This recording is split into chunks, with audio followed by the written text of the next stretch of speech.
누가복음 4장 24절로 30절 말씀을 한 절씩 교독하겠습니다. 또 이르시되 내가 진실로 너희에게 이르노니 선지자가 고향에서는 환영을 받을 자가 없느니라.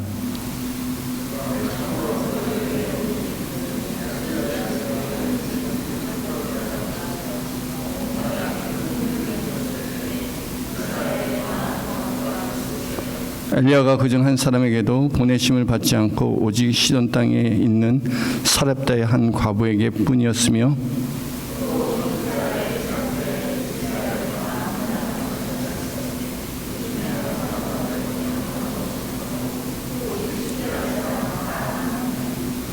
회당에 있는 자들이 이것을 듣고 다 크게 화가 나서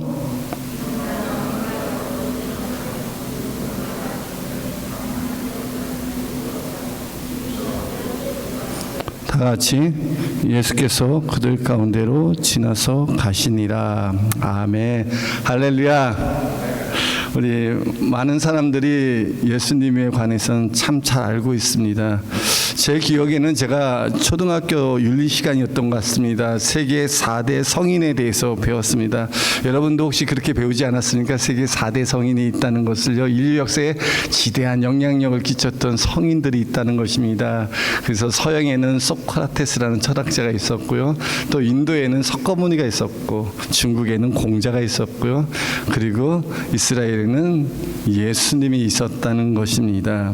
그렇습니다. 정말 예수님은 인류 역사에 가장 큰 영향력을 끼치는 성인인 것은 틀림이 없습니다. 인류의 선생님이며 교사이시며 기독교의 창시자 되십니다. 예수님은 이 땅에서 정말 흠모할 만한 아름다운 삶을 사시며 진리를 가르쳐 주신 정말 좋으신 분입니다. 예수님은 인류 역사 속에서 이 땅에 태어나시고 죽으신 우리와 똑같은 삶을 사셨던 분입니다. 예수님은 그래서 신화 속의 사람도 아니고요, 전설 속에 있는 영웅도 아닙니다. 진짜 사람들과 함께 살았던 역사 속에 오셨던 분이십니다. 그렇다면 여러분은 예수님을 누구로 믿고 있습니까? 여러분도 위대한 성인으로 믿고 있습니까? 여러분도 인류의 스승으로 믿고 있습니까? 종교의 창시자로 믿고 있습니까? 아니면 위대한 선지자로 믿고 있습니까? 많은 사람도 그렇게 믿고 있습니다. 예수님도요, 사람들이 자기를 어떻게 믿고 어떻게 생각하느냐에 대해서 궁금하셨습니다. 그래서 제자들에게 묻습니다. 마가복음 16장 13절에 보니까 사람들이 인자를 누구라 하느냐라고 제자들에게 물었을 때 제자들이 대답하여 말합니다. 예수님은 더러는 세례 요한이라고 말하고, 더러는 엘리야라고 말하고, 더러는 예레미야 선지자라고 말하고, 어떤 사람은 예수님이 선지자 중에 하나라고 말을 합니다 라고 그들이 대답했습니다. 그때 예수님께서 다시 예수님을 따르는 제자들에게 다시 질문합니다. 그렇다면 세상 사람들은 나는 그렇게 믿는다, 나를 선지자 중에 하나로 세례 요한으로 그렇게 생각한다면 너희는 나를 누구라 하느냐라고 묻습니다. 너희는, 나를 따르는 나의 제자들인 너희는 나를 누구냐라고 묻습니다. 이때 시몬 베드로가 아주 중요한 신앙 고백을 합니다. 마태복음 16장 16절에 보니까 시몬 베드로가 대답하여 이르되 주는 그리스도시요 살아계신 하나님의 아들이시니이다 라고 고백합니다. 예수님은 이 고백이 너무너무 귀하기 때문에 자요나 시몬아 네가 복되도다 이것을 알려준 거예요. 사람에게 있지 않고 하나님께로부터 온 것이다 칭찬을 합니다. 그렇습니다. 예수님은 그리스도시요 살아계신 하나님의 아들이시요 우리 주님이 되십니다. 이것이 우리의 신앙 고백입니다. 여러분, 우리가 예배할 때마다 제일 먼저 무엇을 고백하죠? 사도신경으로 신앙을 고백합니다. 여러분, 사도신경 한번 우리가 외워볼까요? 한번 처음 다 같이 한번 해보겠습니다. 시작. 전능하사 천지를 만드신 하나님 아버지를 내가 믿사오며. 그렇습니다. 첫 번째는 무엇을 믿죠? 그래요. 하나님 아버지, 하늘과 땅을 만드신 전능하신 하나님 아버지를 믿습니다. 그 다음에 누구를 믿죠? 그 외아들 우리 주 예수 그리스도를 믿사오니. 여러분, 예수님을 믿습니까? 예수님을 어떻게 믿어야 되는지에 대해서 사도신경은 우리에게 말씀하고 있습니다. 예수님을 어떻게 믿어야 되죠? 하나님의 독생자, 그의 외아들로, 하나님의 아들로 믿어야 됩니다. 예수님은 나의 주님으로 믿어야 됩니다. 예수님은 나의 구원자 예수로 믿어야 되고 하나님이 보내신 그리스도로 믿어야 합니다. 이것이 바로 우리가 믿어야 할 우리가 신앙의 고백입니다. 우리가 예수님을 확실히 알고 믿어야 됩니다. 예수님은 이 땅에 오신 하나님의 본체가 되십니다. 예수님은 삼위일체의 하나님이 되시며 또한 완전한 인간이시고 완전한 하나님이 되십니다. 이 사실을 믿습니까? 예수님이 십자가에 죽으시고 부활하신 우리의 구원자이시며 하나님 아들이 되십니다. 그래서 우리는 믿음으로 예수님께서 나의 주, 나의 하나님 되심을 고백해야 됩니다. 예수님은 지금도 살아계셔서 나의 하나님이 되시는 것을 믿습니까? 그것이 우리의 믿음입니다. 예수님에 대한 믿음은 역사 속에 존재한 성인이나 위대한 인물을 믿는 것과 다릅니다. 우리 한국 사람들이 제일 좋아하는 역사적인 인물이 누군지 아십니까? 제가 청년 때, 지금은 누군지는 잘 모르겠습니다. 근데 제가 청년 때 사람들에게 조사를 했어요. 누굴 것 같아요? 누가 제일 역사 속에서 우리 대한민국 사람이 제일 좋아하는 역사 속 인물이 누굴 것 같아요? 뭐 다 떠오르는 사람이 있을 것입니다. 그래요. 이순신 장군을 그렇게 좋아해요. 우리 한국 사람이. 이순신 장군. 그래서 이순신 장군은 분명한 역사 속에 있었던 한국을 구했던 영웅입니다. 이순신 장군은 임진왜란 때 거북선을 가지고 외적을 싸워 물리치며 나라를 구했던 것을 우리가 알고 있습니다. 이순신 장군이 이 땅에 왔고 역사 속에서 그 위대한 일을 했다는 거 우리 다 알고 있습니다. 그런데요, 예수님을 믿는 건 우리 역사 속에 있었던 이순신 장군을 믿는 것과 완전 다릅니다. 역사 속에 존재했던 위대한 인물을 믿는 게 아닙니다. 예수님을 믿는 것은 오늘 이 시간 나에게 직접 영향을 끼치고 나를 도우시고 나를 구원하시며 내 소망을 주시는 주권자이며 구원자이시며 나의 하나님으로 믿는 것입니다. 이것을 믿습니까?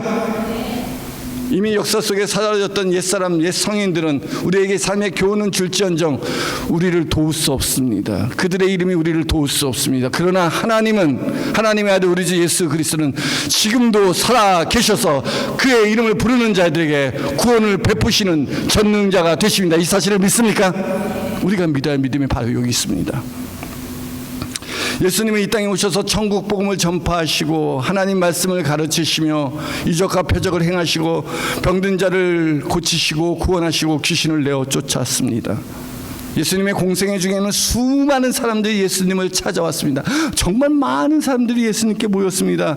예수님께서 보리떡 5개와 물고기 2마리 5병2어의 기적을 일으킬 때는 몇 명을 먹이셨죠? 5,000명을 먹이셨습니다. 근데 그 5,000명이 누구를 말합니까? 남자만 5,000입니다. 남자. 그러면 우리가 생각할 때 남자만 5,000명이면 남자와 함께 누가 또 같이 있겠죠? 여자들이 있고요. 그리고 자녀들도 있어요. 그래서 사람들은 말합니다. 예수님을 따라가는 사람은 몇만 명이 될 거라는 것입니다. 그렇습니다. 예수님을 만난 수만 명의 사람들 중에서 예수님의 은혜를 입고 구원받는 사람이 있고요. 예수님을 만났음에도 불구하고 아무런 은혜를 받지 못한 사람이 있습니다. 예수님을 찾아왔는데, 예수님을 만났는데 예수님을 통해서 하나님의 능력과 권능을 경험하고 그의 놀라운 사랑과 구원을 받았던 사람들이 분명히 있었습니다. 그런데 어떤 사람들은 아무것도 삶의 변화도 없고 하나님을 경험하지도 못하고 하나님의 베푸신 은혜와 복을 받지 못하고 그냥 돌아가는 사람도 있습니다. 왜 그렇습니까? 왜 어떤 사람에게는 하나님의 은혜가 임하고 어떤 사람에게는 하나님의 은혜가 임하지 않습니까? 오늘날 이 시대에도 주님의 몸된 교회에서 예수님 믿으며 찾아온 사람들이 많이 있습니다. 많은 사람들이 예수 믿고 예수님 앞에 나와 예배합니다. 근데 어떤 사람은 큰 은혜를 받고 돌아가는 사람이 있는가 하면 아무도 은혜도 받지 않고 냉랭하고 식어진 마음으로 돌아가는 사람들이 있습니다. 분명히 예수님을 만나러 왔음에도 불구하고 하나님의 놀라운 이적과 표적, 하나님의 영광과 능력을 경험하지 못한 사람도 있다는 것입니다. 그것이 바로 무엇입니까? 왜 그런 구별을 낳게 되는 것입니까? 바로 예수님이 누구로 믿느냐가 너무도 중요합니다. 여러분, 예수님은 누구로 믿고 있습니까? 예수님은 하나님이 보내신 메시아요, 그리스도요, 다윗의 자손으로 믿었던 자들은, 예수님을 구원자로 믿었던 자들은 예수님을 통해서 놀라운 은혜를 경험하며 살아계신 하나님의 능력을 체험하였습니다. 예수님은 그들의 믿음을 보시고 그들을 고쳐주시고 구원하여 주셨습니다. 성경에 보면 그들의 믿음을 보셨다라는 말씀이 참 많이 나옵니다.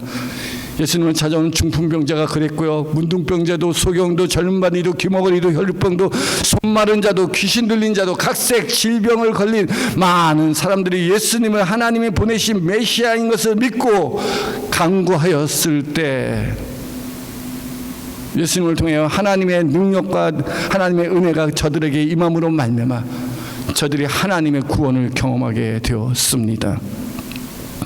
그들이 하나님의 구원을 경험하고 치유를 받고 회복되고 변화되고 새 사람이 되었을 때 예수님이 그들에게 뭐라고 말씀하십니까? 예수님 꼭 하시는 말씀이 있어요. 그들이 치료됐다는 것을 확신을 주기 위해서 꼭 예수님이 하시는 말씀이 있어요. 뭐라고 말씀하시죠? 너의 믿음이 너를 구원하였느니라. 이렇게 된 것이, 너가 이렇게 치유받게 된 것이, 이렇게 고침을 받게 된 것이, 이렇게 변하여 새 사람이 되고 강건케 되고 하나님의 놀라운 이적과 표적을 경험하는 무엇 때문이라고 말씀하고 있습니까? 너의 믿음 때문이라는 것입니다. 너의 믿음이 너를 구원하였느니라. 너의 믿음대로 될지어다. 여러분, 하나님께 나올 때 어떤 믿음을 갖고 나오십니까? 오늘날 예수님을 믿는 자들에게 동일하게 하나님께서 우리에게 은혜와 구원을 베풀어 주십니다. 오늘날에도 예수님은 살아계신 하나님으로서 우리와 함께 계심을 믿습니까? 그렇습니다. 그렇다면 예수님께서 그의 능력으로 우리에게 베푸실 하나님의 은혜를 기대하시기 바랍니다. 믿는 자들에게 하나님의 놀라운 표적이 임합니다. 예수님께서는 갈릴리에서부터 그의 사역을 시작하였습니다. 그리고 갈릴리 옆에 있는 산동네인 그 예수님이 자라나신 나사렛에서 말씀을 가르치셨습니다. 나사렛은 예수님께서 어린 시절에 성장하였던 곳입니다. 예수님은 태어난 곳이 어디시죠? 태어난 곳은 아닙니다. 예수님이 태어난 곳은 베들레헴에서 태어났습니다. 근데 당시 헤롯 왕이 두려웠기 때문에 그가 나사렛에서 어린 시절에 성장하였습니다. 예수님 나사렛에 있는 회당에서 하나님의 말씀을 가르쳤습니다. 하나님의 말씀을 듣는 사람들이 예수님 입에서 나오는 은혜의 말씀에 다 놀랍게 여겼습니다. 아니, 이 사람의 지혜와 능력이 어디서 났느냐? 대단하다. 하지만 나사렛에 있었던 예수님의 고향 사람들은 예수님을 하나님의 보내신 자로 인정하지 않았습니다. 나사렛은 예수님께서 어린 시절을 보낸 곳이기에 마을 사람이 예수님에 대해서 잘 알고 있었습니다. 예수님의 어린 시절도 알고 있고요. 예수님의 성장 과정도 잘 알고 있었습니다.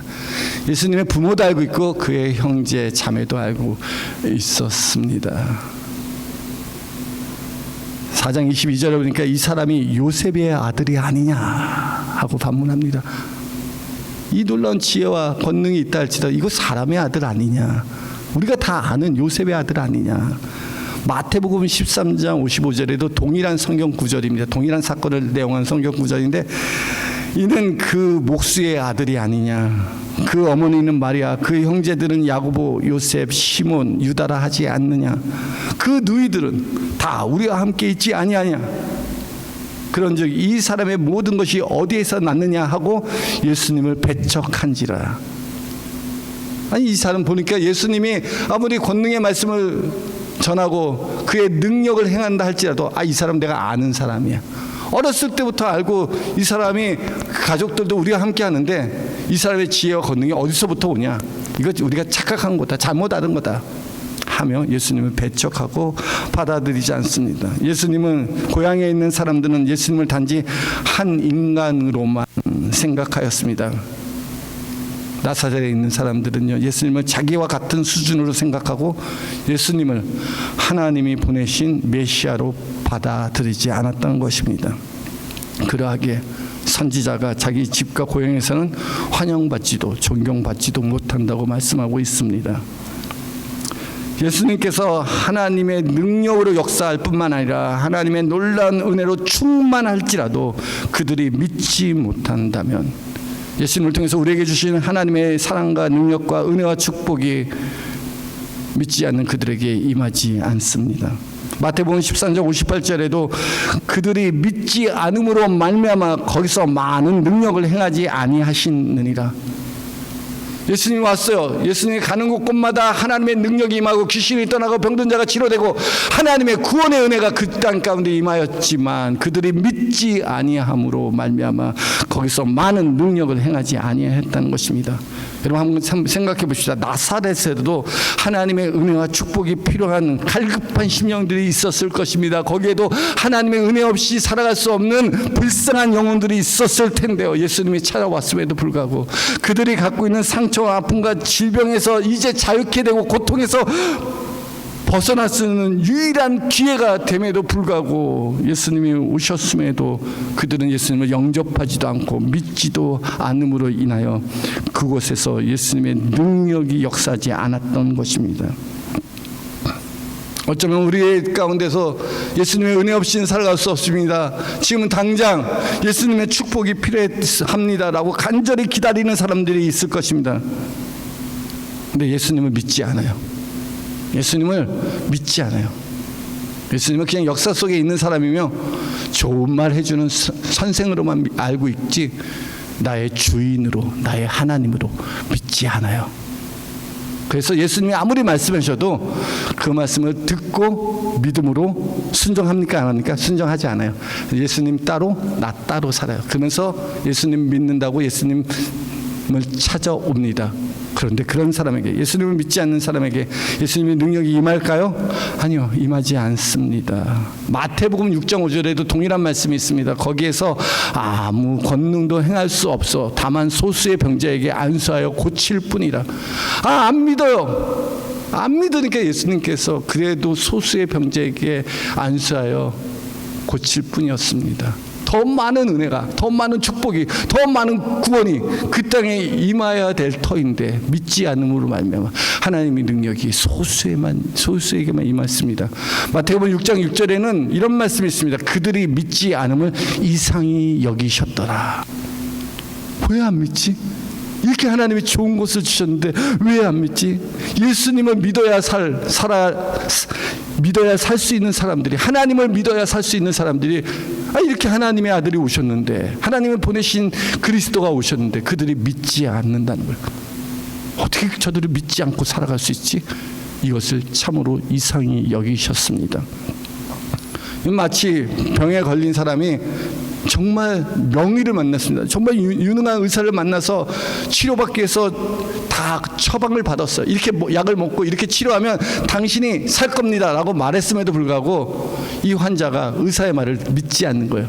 믿지 않으면 그 사람이 의사의 말에 따릅니까? 안 따릅니까? 아무리 좋은 약을 줘도 안 따라요. 마찬가지. 예수님이 말씀 믿고 따르면 분명히 그들에게 하나님의 구원과 하나님의 치유와 하나님의 은혜가 그의 축복이 임할 터인데 안 믿는 거예요. 그들이 믿지 않음을 이상히 여겼습니다. 복 받을 수 있는 기회, 건강하게 될 수 있는 기회, 새로운 삶을 살아갈 수 있는 소망이 넘치는 좋은 기회들을 거절하고 하나님의 은혜를 배척하였던 것입니다. 그러하게 그들이 믿지 않음을 이상히 여기시면서 구약의 선지자들의 말씀을 믿었던 이방 사람들에 대해서 말씀하십니다. 야, 너희들 왜 이렇게 안 믿냐? 너희들 하나님의 백성이라고 부르심을 받는 자라고 교회 다니는 자라고 그렇게 말했는데 어떻게 하나님이 보내신 메시아를 믿지 않느냐? 참 이상하다. 그런데 옛 선지자들의 말씀을 믿고 하나님의 놀라운 은혜를 경험한 사람들이 있다. 그들이 이방 사람이었다 하면서 엘리야와 엘리야 시대에 일어났던 하나님의 역사를 설명합니다. 25절 보니까 내가 참으로 너희에게 이르노니 엘리야 시대에 하늘이 3년 6개월간 닫혀 온 땅에 큰 흉년이 들었을 때 이스라엘의 과부가 많이 있었으되 엘리야가 그중 한 사람에게도 보내심을 받지 않고 오직 시돈 땅에 있는 사렙다의 한 과부에게 뿐이었으며. 엘리야 시대는 어떤 시대입니까? 아합 왕과 이세벨이 다스렸던 시대입니다. 그러하게 이스라엘 온 땅에 바알과 아세라 우상을 가득하고 그들만 섬겼습니다. 모든 하나님의 선지자들이 죽임을 당함으로 하늘문이 3년 반 동안 닫혔던 그런 시대였습니다. 그 이스라엘 땅에도 많은 과부가 있었을 텐데요, 하나님은 엘리야를 시돈 땅에 있는, 이방 땅에 있는 사렙다 과부에게 보내셨습니다. 열왕기상 17장에 엘리야의 그 일이 등장이 합니다. 엘리야가 하나님의 명령에 따라 사르밧 과부의 집에 찾아가서 음식을 달라고 합니다. 3년 6개월 동안 가뭄으로 기근이 임하여 그 땅에 먹을 것이 없었던 그런 시기입니다. 이제 과부는요, 마지막 밀가루 한 끼를 식사를 하고 그 다음에는 굶어 죽을 수밖에 없었습니다. 그런데요, 엘리야가 그 집에 찾아가서 내 손에 떡 조각을 4개로 가져와라 라고 말합니다. 과부는 말합니다. 선지자시여, 이것이 우리에게 남은 마지막 음식입니다. 이 떡 한 덩어리 먹고 이제 굶어 죽을 것입니다. 이것이 마지막입니다. 그럼에도 불구하고 뭐라고 말합니까? 그렇게 말했다면, 야, 미안하다, 내가 너의 진짜 마지막에 있는 걸 너가 뺐다니 이게 내가 정말 양심으로는 도저히 할 수 없는 일이라 내가 벼룩의 간을 빼먹지 하면서 그렇게 반려했습니까? 취소했습니까? 아니에요. 엘리야가 사렙다 과부에게 말합니다. 두려워하지 말라는 거예요. 너 그 마지막 음식 주기를 두려워하지 마라. 두려워하지 말고 그 떡을 4개로 가져오라 말씀하십니다. 그 떡 가져오라는 거예요. 그러면서 하나님의 말씀을 전합니다. 열왕기상 17장 14절에 보니까요, 이스라엘 하나님 여호와의 말씀이, 이게 누가 한 말씀입니까? 엘리야가 한 말씀입니까? 하나님이 하신 말씀입니까? 이스라엘 하나님 여호와의 말씀이, 나 여호와가 비를 지면에 내리는 날까지 그 통의 가루가 떨어지지 아니하고 그 병에 기름이 없어지지 아니하리라 하셨느니라.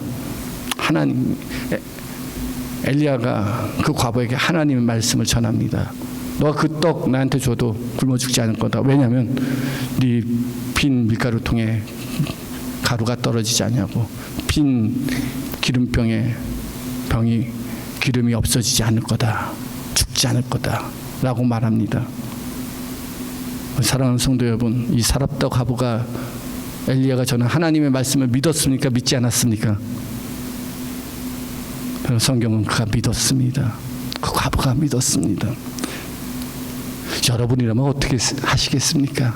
여러분, 마지막 하나밖에 없는 그거 내놓으라고 할 때 여러분이라면 어떻게 반응하시겠습니까? 한번 저는 생각해 봤습니다. 그 밀가루 한 움큼을 만든 이 떡은 어떤 떡이죠? 그동안 먹고 싶어도 참고 배고파도 참고 아끼고 아꼈던 마지막 떡입니다. 이게 오죽하면 이 떡을 먹겠습니까? 너무너무 배고파서 이제 이거 먹지 않으면 살 수 없고 견딜 수 없는 그 순간에 너무너무 절박한 거예요. 이게 자기의 생명보다 더 귀한 거예요.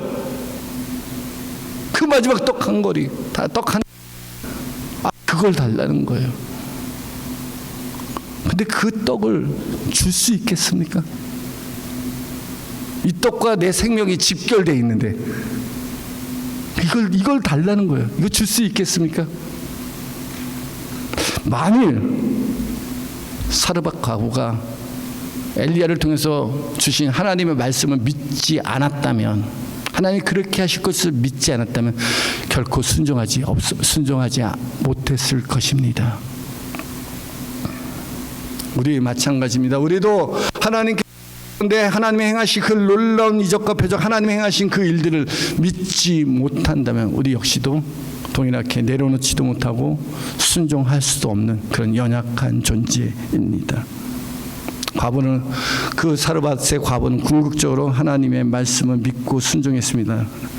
열왕기상 17장 15절에 보니까 그가 가서 엘리야의 말대로 하였더니, 그의 말씀대로, 하나님의 말씀대로 하였더니 그와 엘리야와 그의 식구가 여러 날 먹었으나 하나님의 말씀과 같이 통에 가루가 떨어지지 아니하고 병에 기름이 없어지지 아니하니라. 하나님의 말씀대로 하였더니, 그 말씀을 믿고 순종하였더니 하나님께서 행하신 그 가정 가운데 베푸신 놀라운 은혜를 경험하게 되었습니다. 하나님의 말씀을 믿고 순종할 때 가뭄과 기근 중에서도 하나님의 은혜가 그 가정에 임할 뿐만 아니라 그 가정에 통에 가루가 떨어지지 않고 기름이 없어지지 않고 하나님께서 채우시는 그 풍성함을 경험하였던 것입니다. 이방 사람들도 하나님의 말씀을 믿고 순종할 때 이렇게 놀라운 하나님의 은혜를 경험하는데 너희는 왜 이렇게 하나님의 은혜를 받아들이지 못하냐, 왜 믿지 못하느냐라는 것입니다. 27절에 또 말씀하십니다. 이때는 엘리사 선지자입니다. 좀 헷갈릴 때가 있어요. 엘리야 선지자가 있고 엘리사 선지자가 있는데 엘리야의 제자가 엘리사입니다. 엘리사 선지자의 때에 그때 당시 아람의 군대 장관 나만이라는 사람이 있습니다. 이 나만은 아람에서 크고 존귀한 자요, 또한 그 왕에게 대접받는 그런 특권 의식에 사로잡힌 그런 사람입니다. 이 사람이 문둥병이 걸린 것입니다. 세상의 모든 것을 다 갖고 권세를 갖고 능력을 갖고 있어도 그의 몸은 점점 썩어가고 있는 그런 사람이었습니다. 오늘 27절 말씀해 보니까 또 선지자 엘리사 때에 이스라엘에 많은 나병 환자가 있었으되 그중 한 사람도 깨끗함을 얻지 못하고 오직 수리아 사람 나만뿐이었느니라 라고 말씀하십니다. 엘리야 시대에도 많은 나병 환자가 있습니다. 이스라엘에 많은 나병 환자가 있습니다. 하지만 그 나병에서 치료받고 깨끗함을 얻은 사람은 이방 사람인 나만 장군뿐이라는 것입니다. 나만 장군이요, 이스라엘에서 잡혀온 소녀가 있었습니다. 그 가정에 하녀입니다. 그 소녀가 나만 장군의 문둥병을 알고서 이렇게 말합니다. 사마리아에 계신 선지자를 만나면 참 좋겠습니다. 왜냐하면 그가 그 나병을 고치리이다. 나만이 그 소녀의 말을 듣고 나서 이스라엘을 찾아갑니다. 찾아갈 때 겸손한 마음으로 어떤 환자로서 찾아가기보다는 당당함으로 찾아갔습니다. 내가 가니 왕은 나를 영접하라 할 정도로 나만 장군이 아람의 왕을 통해서 이스라엘 왕에게 서신을 보냈습니다. 내가 가니 내 병을 고치도록 하여라. 그렇게 당당히 갔습니다. 그리고 많은 하인과 종들을 데리고 많은 예물을 가지고 엘리사 집으로 찾아갔습니다. 나만은 특권층에 있었던 사람입니다. 높은 신분이기 때문에 특별한 대우를 받을 것이라고 기대했습니다. 내가 이렇게 왔으니 저 이스라엘의 엘리사 선지자는 나를 영접하기 위해서 문 밖에 나와서 나를 영접하고 나에게 치료하되 내 상처에 기름을 붓고 손을 흔들면서 치유를 할 것이라고 그렇게 기대했습니다. 근데 그 기대대로 나만이 엘리사 집에 찾아갔지만 엘리사 선지자가 나만을 만났습니까? 안 만났습니까? 만나줬습니까? 안 만나줬습니까? 안 만나줬어요. 너 같은 거 만날 필요도 없다.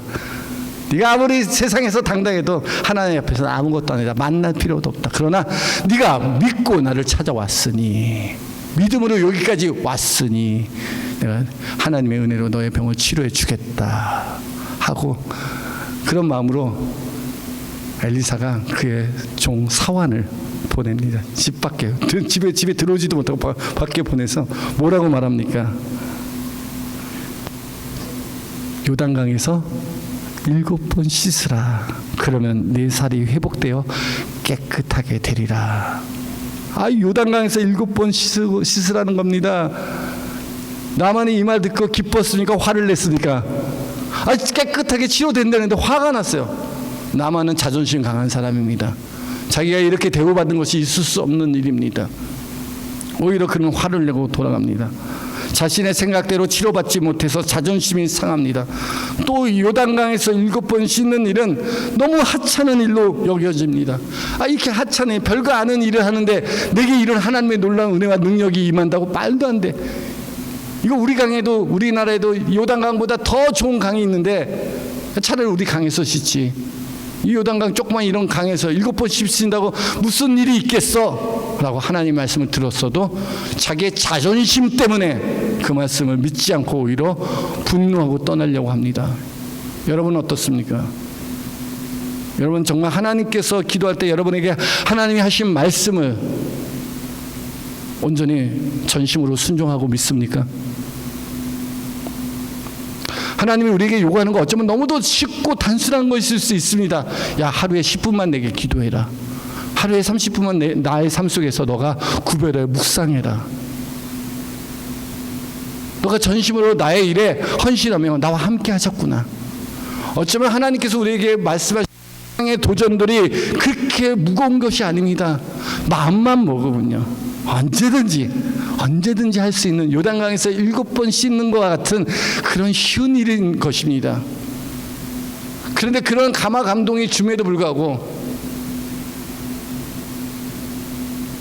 나의 연약함과 나의 게으름과 나의 악함으로 인해서 하나님의 말씀을 불순종함으로 하나님이 우리에게 베푸신 은혜와 축복을, 그의 능력을 경험하지 못한다면 이 얼마나 안타까운 일이 되겠습니까? 나만도 그랬습니다. 있던 하찮은 일을 내게 시켜? 내 자존심 상한다. 내 기양 가리라. 화를 내며 돌아가는 겁니다. 그때 나만과 함께했던 종이 말합니다. 주인님이시오, 아니 선지자가 요단강에 씻는 일이 뭐 어렵다고 그러십니까? 그냥 한번 해보세요 라고 말할 때 그때 마음을 돌이킵니다. 아니 만약 선지자가 더 큰 일을 시켰다면 그거 하지 않았겠습니까? 그 어렵고 힘든 일을 시켰어도 아마 주인님은 하셨을 것입니다. 근데 이 쉬운 일을 왜 안 하려고 합니까? 한번 믿고 해보세요. 나만은 마음을 돌이킵니다. 그래, 내가 잘못했다. 내게 나를 고치려고 말씀하신데 그 말씀을 내가 믿고 순종하자. 그 말씀에 순종하여 요단강으로 갑니다. 나만은 결단합니다. 자기 자존심을 내려놓고 엘리사의 말을 믿고 순종합니다. 그때 그가 요단강에서 7번 씻을 때에 그에게 하나님의 놀라운 기적이 임하기 시작하였습니다. 열왕기하 5장 14절에 이렇게 말씀하고 있습니다. 나만이 이에 내려가서 하나님의 사람의 말대로 요단강에 7번 몸을 잠그니 그의 살이 어린 아이의 살같이 회복되어 깨끗하게 되었더라. 요단강에서 7번 몸을 잠그는 그 일이 누구로 말미암은 것입니까? 나만의 뜻입니까? 하나님의 뜻입니까? 하나님의 뜻입니다. 하나님의 사람의 말대로, 그 말씀대로 믿고 순종할 때, 자존심을 내려놓고 하나님의 말씀대로 이루어질 것을 믿고 순종하게 될 때, 나만이 앓고 있던 그 나병은 다 사라지고 그 살이 어린아이의 살같이 회복되어 깨끗하게 되었습니다. 우리 사랑하는 성도 여러분, 엘리사 선지자의 말을 듣고 믿음으로 순종할 때 이방인인 그들도 하나님의 놀라운 능력을 경험하였습니다. 하물며 하나님의 본체이시며 하늘과 땅의 모든 권세를 가지신 하나님의 아들 우리 주 예수 그리스도께서 말씀하신 것을 믿을 때 우리에게 더욱 놀라운 일이 일어나지 않겠습니까? 이 사실을 믿습니까?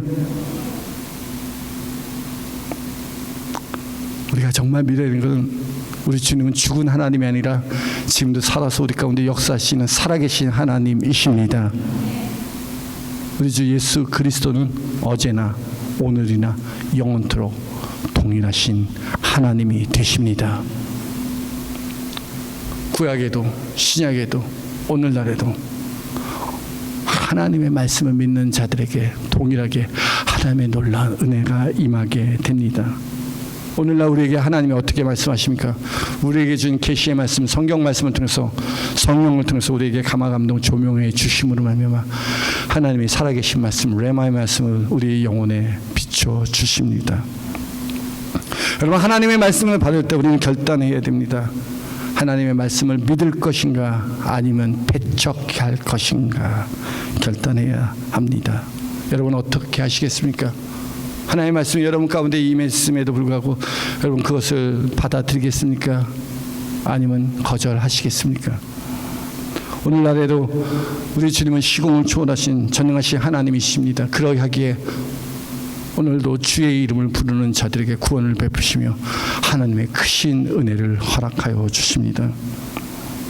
여러분, 예수님이 이곳에 오실 때 여러분 어떻게 하시겠습니까?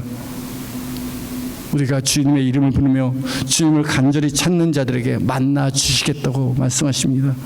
주님 이 자리에 그냥 지나가지 않도록 여러분 주의 이름을 부르세요. 그리고 주님을 영접하시기 바랍니다. 주님의 말씀대로 이루어질 것을 믿으시기 바랍니다. 아브라함이 믿는 바 하나님은 죽은 자를 살리시고 없는 것을 있는 것처럼 부르시는 이로 믿었습니다. 여러분, 하나님, 전능하신 하나님, 그 하나님을 바랄 수 없는 중에 바라고 믿는 자가 되시기 바랍니다. 어쩌면 우리 신앙생활 참 오래 했습니다. 오래 신앙생활하고 교회도 오래 다녔습니다. 하지만 하나님께서 내 삶 속에 놀라운 일을 행하실 거라는 그런 기대도 소망도 없다면 이제 주의 이름을 부르며 주님을 찾기를 바랍니다. 하나님께서 우리에게 주실 놀라운 은혜와 축복을 예수 그리스도를 믿는 자를 통해서 주시기로 작정하셨습니다. 우리 언제부턴가 우리의 마음이 메말라고 건조해졌습니다. 우리가 작게 우리의 신앙이 식어졌습니다. 하나님이 내 삶에 변화시킬 것을, 하나님이 내 삶에 일하시고 역사하실 것을 기대하는 믿음도 소망도 열정도 없습니다. 그렇다면 오늘 이 시간 살아계신 하나님을 만나고 찾고 부르짖는 시간이 되시길 바랍니다. 하나님께서는 오늘날에도 믿는 자에게 놀라운 기적을 베푸시는 전능자가 되십니다. 한 귀신 들린 아버지가 있었습니다. 제자들을 통해서 귀신을 내어 쫓아달라고 했지만 아무것도 할 수 없습니다. 예수님은 무슨 일이냐라고 물었을 때 그 귀신 들린 아비의 아버지가, 그 아들의 아버지가 예수님께 구합니다. 예수님, 뭔가 좀 하실 수 있으면 내게 뭔가 좀 해주세요. 혹시 우리 그렇게 구하지고 있지 않습니까? 하나님이 할 수 있으면 한번 해보시고 아니면 말고요. 더 이상 하나님 기대도 안 합니다. 하나님 할 수 있으면 해보시고 아니면 말고요. 혹시 그렇게 생각하고 있지는 않습니까? 그래서 온전한 헌신도 온전히 하나님께 드리지도 못하고 주저하고 머뭇거리고 있지는 않습니까? 그런 신앙을 가진 자에게 예수님이 말씀하십니다. 할 수 있거든이 무슨 말이냐? 믿는 자에게는 능치 못함이 없느니라. 이 사실 믿습니까? 우리가 오늘 기도해야 될 것은 하나님이 살아계신데 지금도 우리 가운데 그의 권능과 능력으로 은혜를 베푸시겠다고 하는데 혹시 나사렛에 있는 사람들처럼 예수님을 영접하지 않고 거절하고 오히려 벼랑으로 쫓아 몰아내고 있지는 않습니까? 우리 예수님은 오늘도 살아계신 하나님의 아들이 되십니다. 그러하기에 오늘 우리가 이 시간 간절히 기도하기는 하나님, 나의 믿음 없음을 도와주시옵소서. 내가 믿나이다. 하나님이 일하시고 역사하실 걸 믿나이다. 내가 지금까지 아무런 기대도 소망도 없이 하나님에 대한 믿음도 없이 살아왔음을 용서하여 주옵소서. 이제 내 삶 속에 하나님이 나의 주 나의 하나님이 되셔서 하나님의 놀라운 권능으로 일하시고 역사하실 걸 믿사오니 주님, 오늘 우리 가운데 일하시고 역사하여 주옵소서라고 우리 다 같이 통성으로 기도하겠습니다.